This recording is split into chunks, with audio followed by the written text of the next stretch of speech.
Philosophy and righteousness, virtue and temperance is what I fight for, and with hard success. So let me ask you, little Pelos, what's worse? Please converse, there's no need for the outburst. Is it more evil to commit or endure wrong? Hey everybody, Dr. Silvermintz back with another Spotlight lecture in the history of humanities. Our subject today is Plato's Meno. This text most explicitly addresses our central question: what is a human being? Or we might similarly ask, what is the purpose of life? What are we doing here?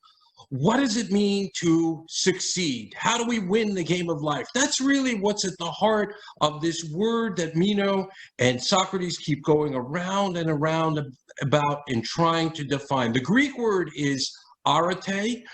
Many translations have that as what is virtue, but we might similarly translate that Greek word as what is success. This is what both Meno and Socrates are trying to figure out.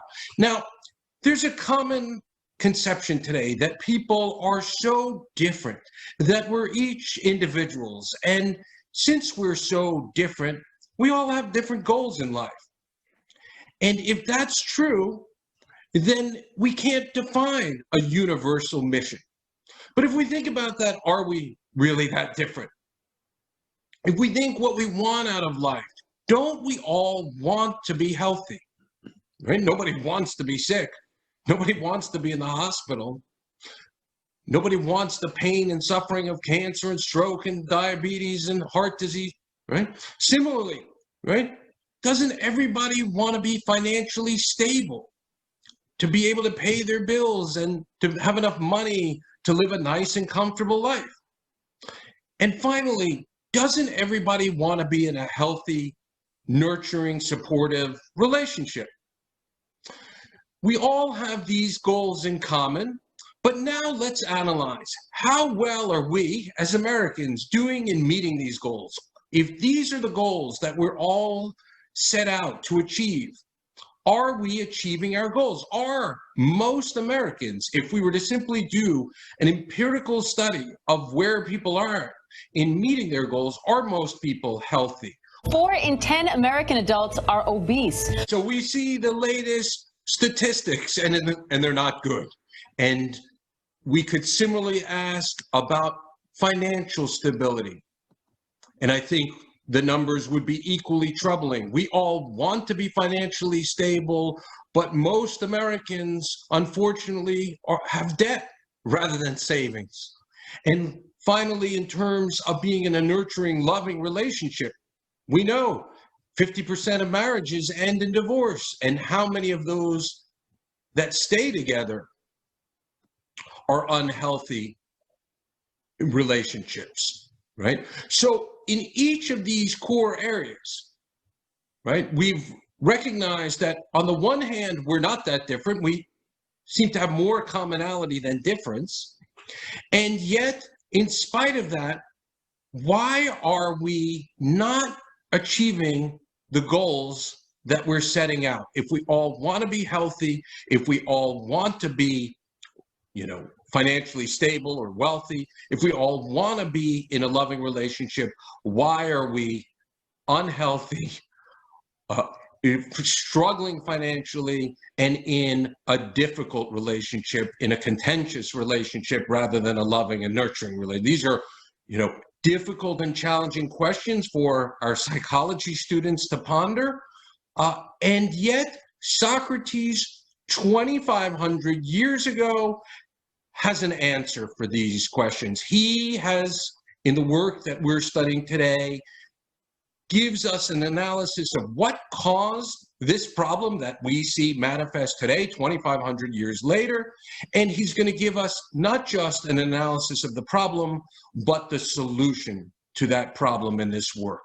So just to set the stage, first of all, Socrates was exploring and investigating human behavior in the 5th century BC. He lived from 470 to 399 BC, and he emerges in the wake of that pre-Socratic scientific revolution, where a whole group of thinkers were studying the natural world. And then Socrates told us that he was disenchanted with those thinkers, that they didn't help explain human behavior. Now, we also looked at the Sophists. The Sophists were the first group of thinkers to look at human behavior, and they came up with some very disturbing conclusions. They suggested, since laws differ from one place to the next, there are no absolute and universal laws, and if that's true, one should do what's best for oneself, which may mean lying, cheating, and stealing. And that's going to be very important. That background of the sophist idea of how to win the game of life by cheating is important because our young, ambitious Meno studied under one of the most famous sophists, Gorgias of Leontini. Let's jump right in to the dialogue itself. And to keep in mind, Socrates, in spite of the fact that he's one of the most important thinkers in the history of philosophy, in the history of ideas, in the history of psychology, did not write any works. He had conversations in the streets. He had many of these conversations, and his ideas were recorded and preserved by a thinker like Plato in a work like the Meno. And so it's hard to untangle exactly where Socrates' ideas and then Plato's ideas begin. But essentially, Plato uses the actual person Socrates as a character in this philosophical work in which he's presenting one of these conversations that Socrates might have had in the street with somebody like Meno. Now, Meno jumps in and starts the conversation, and here we have this young, ambitious guy, and he seems to be mature beyond his years. Let's look at his question that provokes the whole discussion. Whether virtue can be taught or is acquired by practice, not teaching, or if neither by practice nor by learning, whether it comes to mankind by nature or in some other way.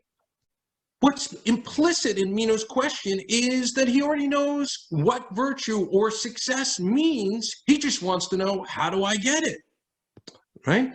That's his question. How do I get it? Is it by teaching and learning? Do I go to life class?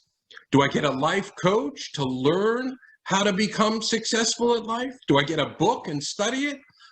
Or is it given by the gods? How does one become successful? Again, what he is assumed in his question is that he already knows what success means. But Socrates flips the script on him, because Socrates says, we can't answer your question of how one becomes successful till we know what success is. I mean, let's think about it like this. We could define success in very different ways. If we think of success in terms of making a lot of money, as Meno will say in his third definition, that you are your stuff, then we might become successful by going to business school and by learning how to make a lot of money. Right? On the other hand, if success is helping people, then maybe we want to get a degree in social work and see how we can help the most people. So Socrates' question has to be answered before we can get to Meno's question. Let's look at Socrates' response back to Meno. I have to reproach myself with an utter ignorance about virtue, and if I do not know what a thing is, how can I know what its nature may be? Socrates' response is shocking to Meno. Why is it so shocking? Meno says, do you want us to give this report back home? Meno's come from a foreign city, the city of Thessalia, to Athens as a visitor. And he's saying, when I go back home and I tell people back home, I met the great Socrates. And we've all heard about Socrates, and we all know that he was this great thinker that studied mankind, humankind, and human nature. Right? And Meno's saying, that's what I've heard about you. Do you want me to go back home and say, I asked him what the point of life is, and he said he doesn't know? Why would Socrates respond to Meno's question by saying he doesn't know? That's disturbing. it's not till we get to the very end of the dialogue that Socrates clarifies what he means. At 98b, Socrates explains there's a difference, Meno, between knowledge and opinion. We have all sorts of opinions about all sorts of things, but that is not the same as scientific knowledge. Socrates is grounding and founding human behavior and the humanities as a scientific inquiry. And just like in all other scientific disciplines, opinion doesn't count until it's proven.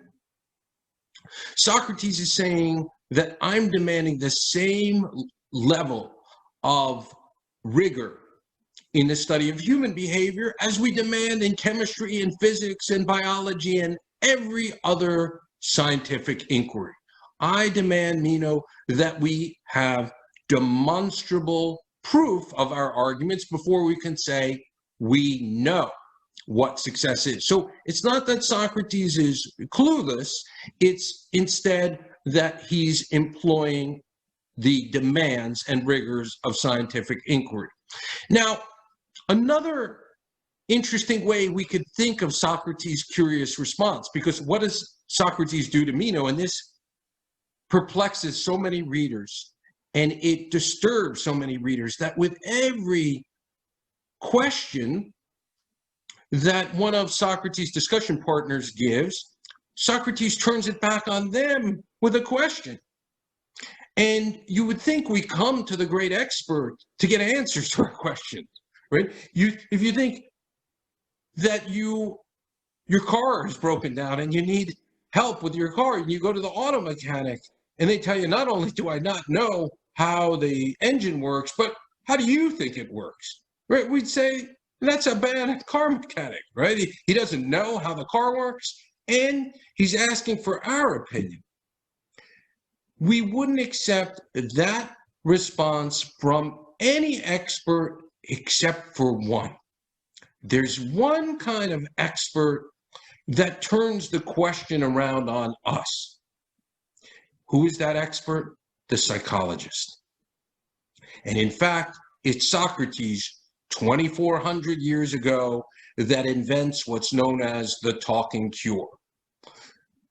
You go to the psychologist with problems, with anxiety, with fears, with depression, and you're looking for answers. How do I deal with my problems? Doc, help me out.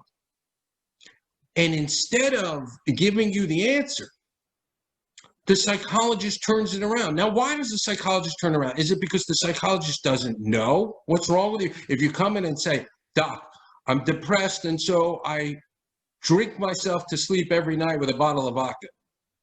Is the psychologist confused there about what's wrong with that person? No.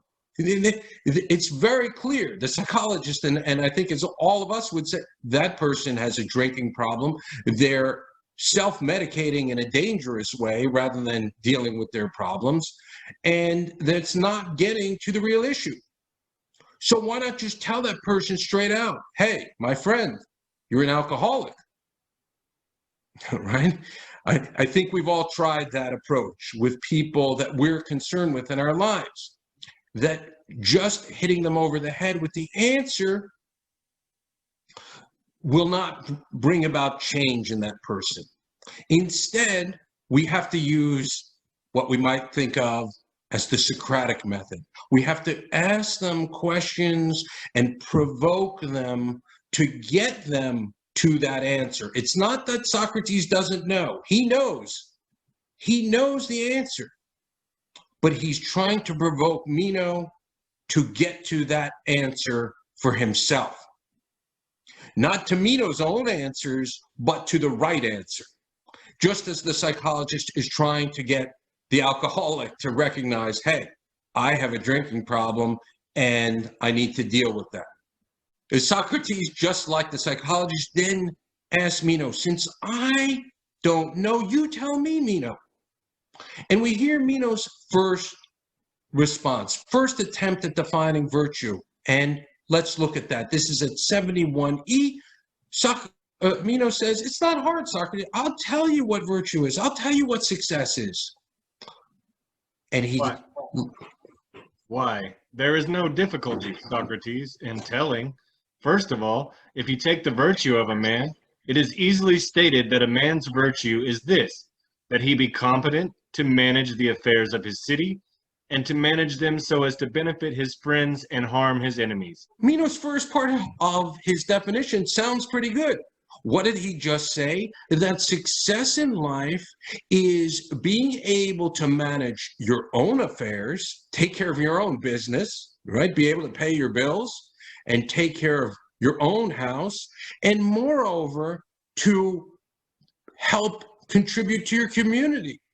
Whether that means, he says, helping friends, right? Taking care of those in your community. And unfortunately, sometimes when your country calls on you, going to war if you have to. Isn't this a good definition? It's easy to dismiss Meno very quickly. And yet, if we stop there, there's a lot of merit in what he's saying. To be able to take care of your own affairs and to be beyond that, to look after other people. But the problem is, Meno doesn't think all people fit under that category, right? And so if we move on in his definition, he thinks there's a different conception for women. Or take a woman's virtue. There is no difficulty in describing it as the duty of ordering the house well, looking after the property indoors, and obeying her husband. Meno clearly thinks there are different roles for men and for women. I don't know what Meno's wife would think about this, if she'd agree with him. And certainly, I think most people today, certainly in America, don't agree with this, that men and women have different roles to perform. That being said, Meno here is reflecting clearly what was the dominant view of his time period. I mean, to call him sexist is certainly true, but we could say the entire ancient society was sexist. Of course, we could say the same of American society up till very recently, and some might argue still continues to have a gender biases.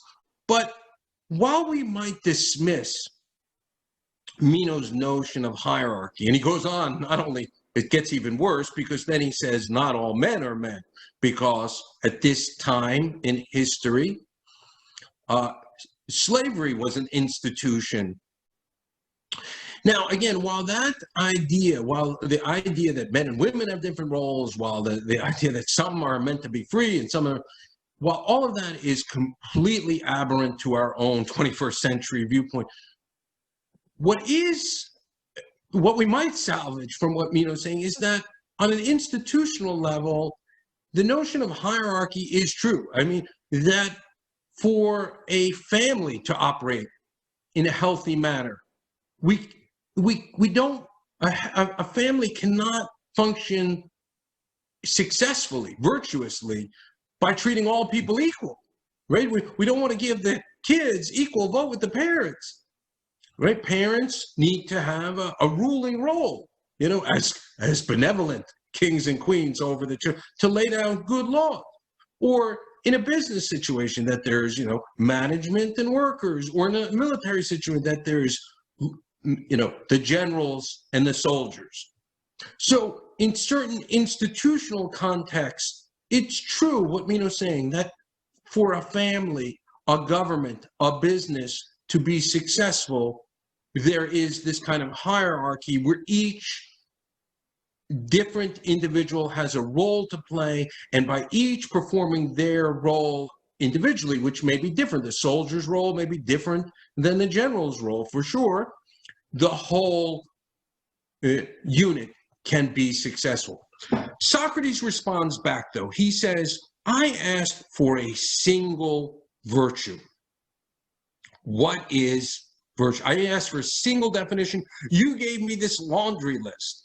And your laundry list assumes that people are different, not just because of their particular job they're performing. Yes, we may have jobs in certain different roles. In some roles, we're the teacher, and some we're the student, and some, in some we're the worker, and in some we're the manager.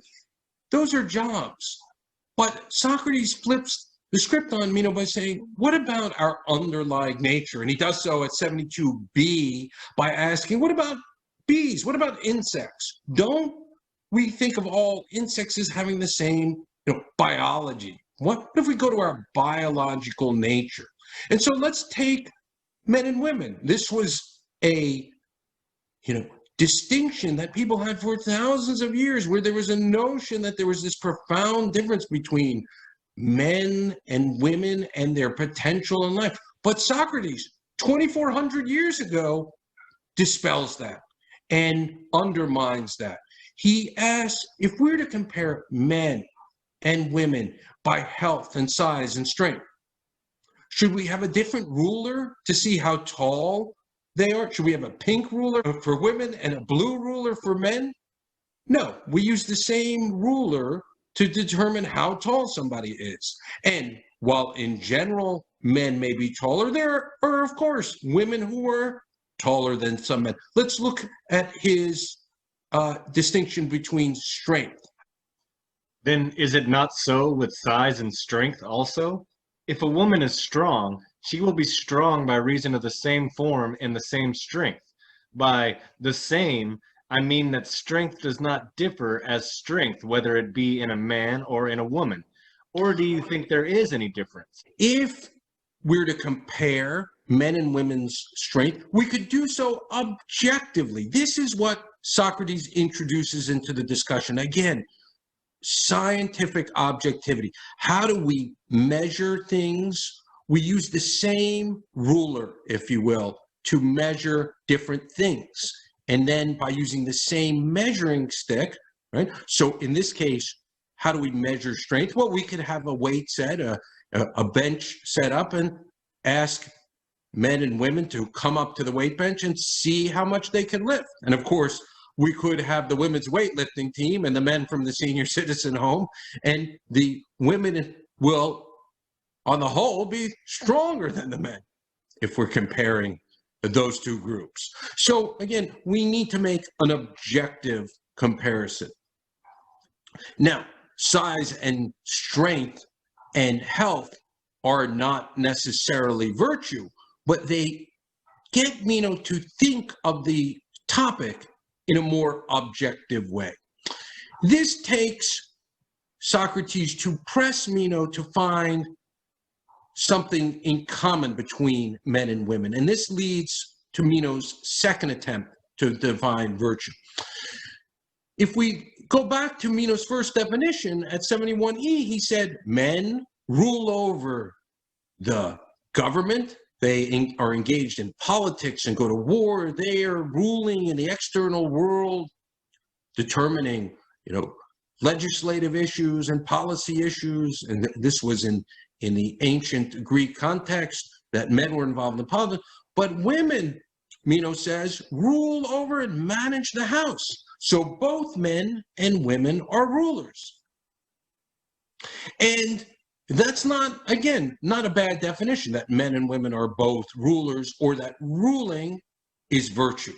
Because, again, what do we expect from a leader, a ruler? Is that they have certain traits that make them virtuous, right? If we think of, great figures in American history, we think of an MLK as an example of a great ruler, how MLK led a civil rights movement and led the whole country, and the legacy that he left, the kind of virtues that we could think of that MLK possessed in order to affect all those changes, get us to think of a defensible definition of virtue, of success, that's a role model. And that's how we think of MLK, as that kind of role model to affect change in the way he did for the better. Socrates presses Meno back, though, but are all rulers virtuous, and examples of, and of course we know of many leaders and rulers throughout history, from recent history, Stalin and Hitler, of dictators and horrible, oppressive leaders, that just because they're leading doesn't make them virtuous. So simply having the position of being in a ruling or presidential or kingly position doesn't make one necessarily a good ruler. So that second definition again fails, because we need more traits, whether it's justice or piety or other traits in addition to having the position in order to define. That pushes Meno to his third conception that we get at 77b. Virtue, to desire what is honorable and be able to procure it. Meno says something here that, in fact, aligns a lot with our 21st century notion. What would we say today if we were to say, think of, again, the most successful person in the world? We might think of people like a Warren Buffett, Bill Gates, Mark Zuckerberg, these kind of people, and that have billions of dollars. We today equate success with money, with wealth. And in fact, at 70 AD, Socrates sort of pushes Meno and clarifies this is really what he means. He said, isn't what you really mean that acquiring money, acquiring riches, gold and silver, that's what you mean, right? I mean, and again, we think of that today. And again, there's good reason to think that maybe we should respect a Bill Gates or an Oprah Winfrey, right? Who rose to, in the case of Bill Gates, who changed our world by giving us a universal system in which computers could communicate with each other, or Oprah Winfrey in her entrepreneurial spirit and her business acumen and her ability to entertain and educate America, rose to become a billionaire, right? These are all traits that whether Bill Gates or Oprah Winfrey had that make them admirable characters, admirable individuals that we should look to and perhaps model people who have millions and millions of dollars. On the other hand, Socrates presses Meno. Is it the case, Meno, that everybody that has money is virtuous? And of course, we know that's not the case. Oh, very well. Procuring gold and silver is virtue, according to Meno. Meno, that is to be done justly and piously, or is this indifferent to you? But even though a man procures these things unjustly, do you call them virtue all the same? Meno responds, of course not. Of course, if somebody steals, that's not virtuous. Of course, I don't consider the hoodlum, the gangster, the mafia boss to be virtuous. No. I mean somebody who's acquired their money by working hard through justice and piety.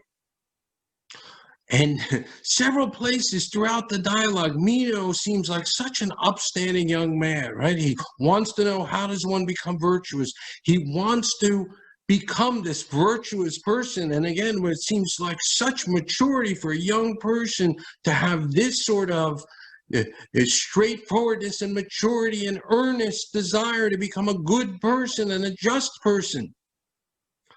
Unfortunately, it may be a lot of lip service that he's giving, a lot of rhetoric that he's giving, that he wants us to think he's a good person, because that would be very valuable for people to think you're a good person, when really he has ulterior motives. And we learn this from Xenophon. Meno the Thessalonian was manifestly eager for enormous wealth, eager for command in order to get more wealth, and eager for honor in order to increase his gains. And he desired to be a friend to the men who possessed greatest power in order that he might commit unjust deeds without suffering the penalty. Again, for the accomplishment of the objects which his heart was set on, he imagined that the shortest route was by way of perjury and falsehood and deception. Xenophon reveals Meno's lies. He makes it seem like he's a good person, and yet he was anything but. He sought to deceive people in this way, like the Sophists had taught, that one should use that ring of invisibility so that people think you're a good person and you can deceive them into doing all sorts of unjust things. This is what Meno's plan to win the game of life is, and Socrates is very disturbed by this. Socrates, the psychologist, diagnoses Meno's mental illness, if you will, that he thinks that the way to win the game of life is manipulating people, deceiving people, stepping over people, and he wants to treat Meno's mental illness by getting him to think through his problems and to find a different way to achieve mental health and to win the game of life, as we all do. Now, in Meno's third definition, Meno had suggested that virtue was acquiring beautiful things. And again, we all want beautiful things. We all want health and wealth and to be in a loving, nurturing relationship. So back to our original question, why do some people fail? Socrates says at 78a, nobody wants to be miserable. Nobody wants to be on a path to fail. Right? Nobody wants cancer. Nobody wants divorce. Nobody sets out on their wedding day to say, well, this is going to end badly. No, they set out thinking, I'm doing the right thing.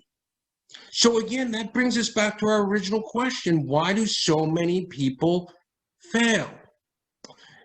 And this is Socrates' provocative analysis. Why do people do bad things? Obviously, those who are ignorant of the evil do not desire it, but only what they suppose to be good, though it is really evil, so that those who are ignorant of it and think it is good are really desiring the good.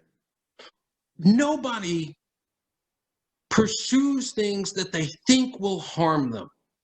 People desire things that they think will benefit them, right? People are out partying and having a good time because they think, hey, they're having fun. Of course, the next morning they wake up with a hangover, right? Nobody is thinking through the consequences, and Socrates argues if they thought through the consequences scientifically, they would never make a mistake. If they had absolute knowledge of the consequences of their actions, they wouldn't engage in what we recognize as self-destructive behavior. The problem is we don't have that. With most things, we have opinions. So, of course, we've all heard that fried food is bad for us. And we may even have heard this on a news report. 1 in 3 Americans eats fast food at least once a day, and most of those fast food meals include fried foods. Research has linked higher consumption of fried foods to type 2 diabetes and heart problems, but studies also show eating fried foods every day could shorten your life. Most people are not suicidal. Most people want to shorten their life. And yet, right, we hear that. We hear the news, and it's based on science. But for us, we just heard it. So what's the problem? We're watching the news, and then they say, now we'll be back with sports and weather after the commercial break.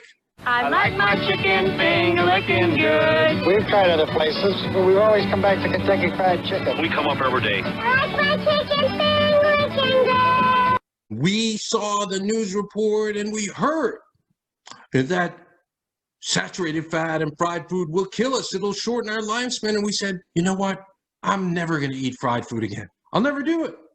But for me, that was just an opinion. Yes, it was based on these scientific studies, but I'm not a scientist. I didn't do the scientific study. Even if you are a scientist, until you actually engaged in the study or read about the study to obtain demonstrable knowledge for yourself, you only have an opinion.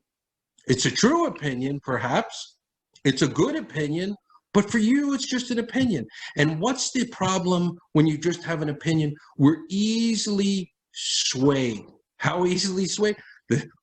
They broke to a commercial, and then the commercial for KFC, and I'm a little hungry right now, and so that commercial looked finger looking good. And so I have one opinion in my head, fried foods will kill me. And then I have another opinion in my head, it's finger licking good. And what wins the persuasion war? What wins the war of competing opinions? The one that's more seductive, right? I'm enticed by the tasty bucket of chicken, and I throw out of the window the truth that science says fried foods will kill me. Let's turn to the difference between opinion and knowledge. True opinion, for these, so long as they stay with us, are a fine possession, and affect all that is good, but they do not care to stay for long, and run away out of the human soul, and thus are of no great value until one makes them fast with causal reasoning. Okay, so Socrates says true opinions could help us in life. If I had that true opinion that fried foods are bad for me, and again, it's true because it's been proven by the scientists, but it's an opinion for me because I'm not a scientist. For me, it's just something I've heard. And we hear and take in opinions by all sorts of ways. What feels good to me, what looks good to me, what my friend told me, what I saw on the news, what I read on Facebook, right? The problem with the true opinion, with any opinion, is, Socrates says, it can easily fly out of my head, as it did with the idea about fried chicken. Well, I had it for 1 second, and then I swapped that true opinion for a bad opinion. The bad opinion being, let me go get some fried chicken.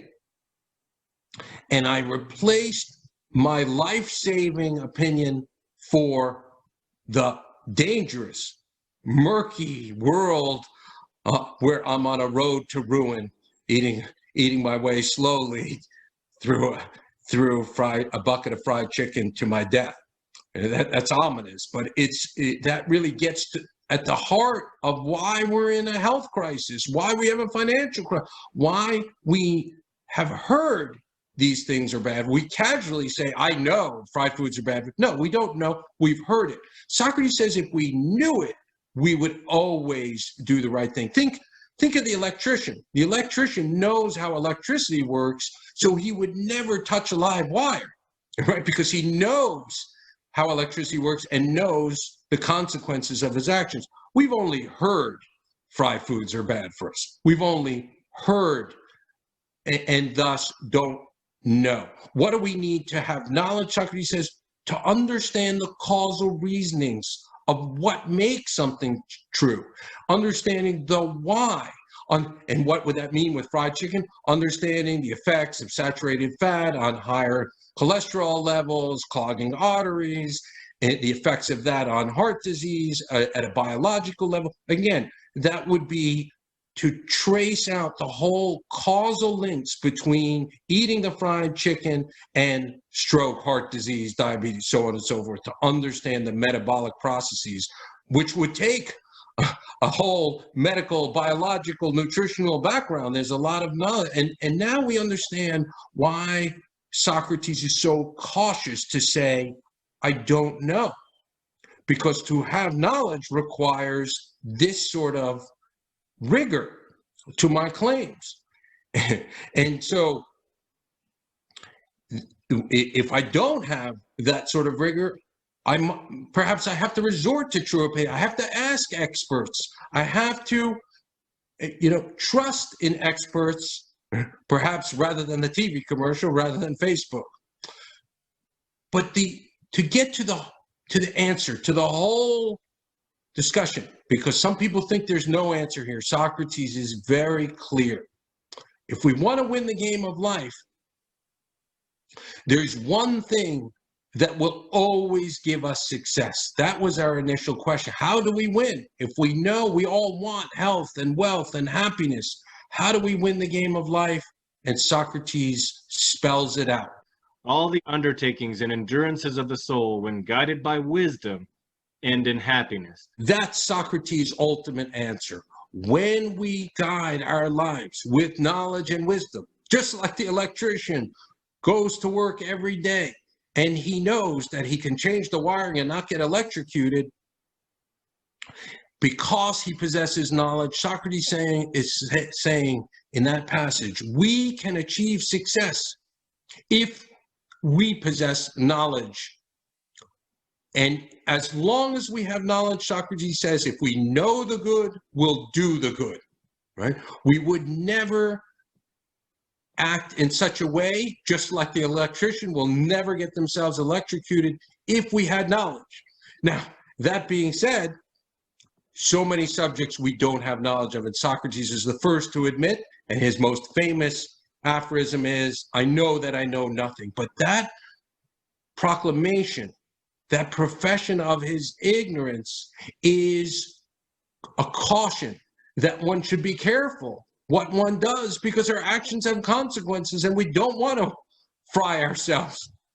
We don't want to get electrocuted. We don't want the fried chicken to end up doing us in because we were deceived by what looks good. Socrates gives a very clear answer: to seek knowledge and wisdom. If we can't achieve total knowledge and wisdom, to seek out experts who might give us true opinions, and then to try to ground those ultimately by finding the causes behind them. We'll see everybody back again soon for our next Spotlight lecture. Take a seat.